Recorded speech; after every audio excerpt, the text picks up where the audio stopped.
जी अब्दुल कादिर पटेल साहब। सर बहुत शुक्रिया सर, हमारे ऑनरेबल मेंबर ने जिस मसले की तरफ ऐवान की तवज्जो दिलवाई। मैं अर्ज करता चलूं सर, कानून किसी से भी बालातर नहीं है और इसकी बेहतरीन मिसाल सिंध गवर्नमेंट है जिसने फौरन एफआईआर की, और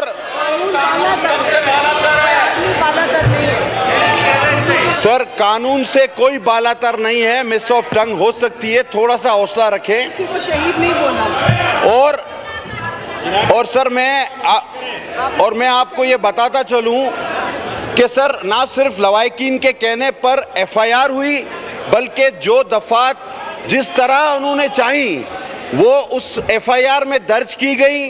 मुल्जिम को गिरफ्तार किया गया, दीगर को नामजद किया गया। लेकिन सर इसरार गंडापुर की एफआईआर आज तक क्यों नहीं हुई?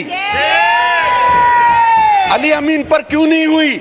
और सरदार सूरन सिंह को जब उसी जो आप ही का मेंबर था वो कत्ल हुआ, उसकी एफआईआर आज तक क्यों नहीं हुई? ये भी जवाब दीजिए जनाबे वाला। हमने हुकूमत सिंध ने अपनी पूरी जो भी उस पर जिम्मेदारी बनती थी वो पूरी की है और पूरी करेंगे। जी, आपका जवाब आ गया जी, बहुत शुक्रिया जी। आइटम नंबर 3 बिलों का पेश करना। जी जनाब अमजद अली खान साहब।